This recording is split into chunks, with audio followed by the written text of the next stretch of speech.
Ya pemirsa, lagi-lagi ada kabar yang mengenaskan. Ada seorang siswi kelas 10 di SMK 1 Tanjung Raya di Mesuji, Lampung yang ditemukan tewas meninggal dunia. Kabarnya ini diperkosa dan juga akhirnya dibunuh oleh pamannya sendiri. Ia ditemukan tewas dengan kondisi yang mengenaskan. Korban ini diketahui bernama Anggi Lestari, usianya masih 16 tahun, yang merupakan warga Mesuji Timur di Mesuji, Lampung. Ini adalah CCTV yang diamankan oleh pihak kepolisian dari salah satu rumah warga, memperlihatkan ada detik-detik Anggi, siswi usia 16 tahun ini sebelum ditemukan tewas. Nah, terlihat Anggi saat itu masih berseragam sekolah, lengkap, dibonceng oleh pelaku.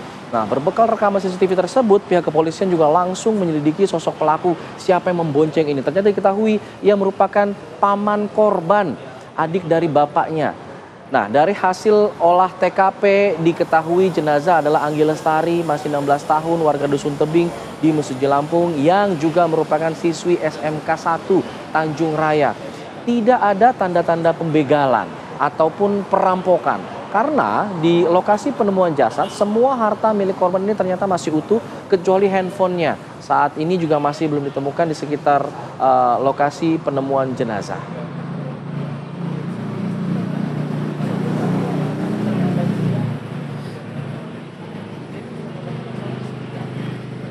Untuk menggali informasi mengenai kematian siswi SMK di Mesuji, Lampung, kita tanyakan kepada AKP Sigit Barazili yang merupakan Kasat Reskrim Polres Mesuji. Selamat pagi, Pak Kasat.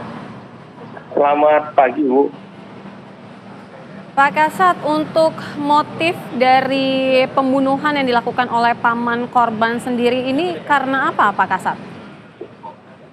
Dari hasil pemeriksaan kita untuk tersangka mengakui bahwa motif dari tindak pidana yang terjadi yaitu motif ekonomi, yang bersangkutan sudah tidak memiliki rumah dan juga memang yang bersangkutan dibutuhkan untuk makan.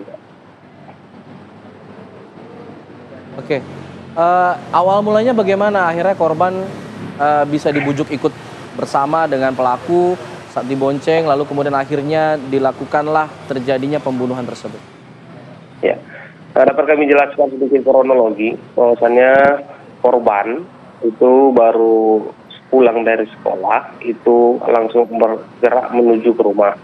Namun di perjalanan yang bersangkutan bertemu dengan korban yang memang pada saat itu berada di jalur yang sama dengan korban.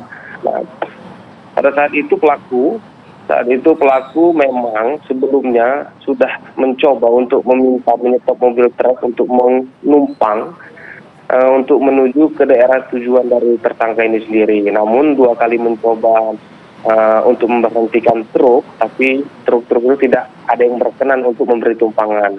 Kebetulan pada saat itu lewatlah korban yang mengenali tersangka. Dengan korban kemudian selanjutnya menawarkan tumpangan kepada tersangka yang kebetulan juga Uak ini paman dari korban sendiri. Kemudian korban berhenti menawarkan tumpangan kepada tersangka. Tersangka pun saat itu juga langsung timbul niat melihat tas korban. Jadi pada saat baru naik dari kendaraan dari milik korban itu, korban kemudian dibonceng, kemudian timbullah di sana niat dari pelaku itu sendiri. Kemudian pelaku membawa korban, Ya Pak Kasat, ini kan korban ditusuk dengan pisau begitu ya menurut keterangan yang kami dapatkan. Artinya pada saat itu sudah direncanakan atau seperti apa ya Pak Kasat? Jadi memang kebetulan tersangka memiliki kebiasaan membawa senjata tajam. Untuk niatan sendiri itu muncul sesaat setelah korban menawarkan tumpangan kepada tersangka. Jadi pada saat baru naik itu tersangka sudah mulai berencana untuk mencuri, awalnya mencuri tas milik korban. Nah, tapi sampainya memang sudah direncanakan sama tersangka untuk mencari tempat sepi. Maka pada saat itu TKP penemuan mayat itu memang ada di salah satu kebun karet di Parit di daerah Margo Jadi. Oke. akhirnya bisa tertangkap ini seperti apa? Pelaku ini sempat melarikan diri kah ke tempat lain atau bagaimana? Ya, kita setelah kita mengetahui ada terjadinya tidak mudah, kita langsung melaksanakan penyelidikan dan penyidikan.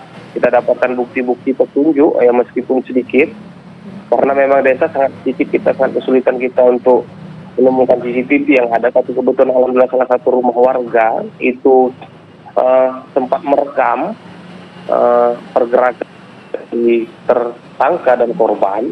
Itu kemudian kita lakukan penyelidikan sehingga akhirnya kita dapati posisi yang bersangkutan berada di Musi Banyu Asin di Babatoman. Pada saat setelah melakukan pembunuhan, tersangka mengakui bahwasannya ia 8 hari itu bertahan hidup di kebun-kebun warga di dalam, karena menghindari pengejaran petugas. Selain itu juga ia bertahan hidup dengan memakan roti-roti yang sempat ia beli di toko-toko yang ada di sekitaran tempat dia bersembunyi. Baik, untuk hukuman sendiri bagi tersangka, Pak Kasat?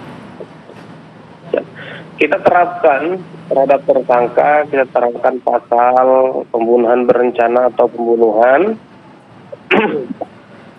pembunuhan berencana dan subsidiar pembunuhan. Itu untuk ancaman maksimal sendiri itu ancaman hukuman mati dan penjara pidana seumur hidup.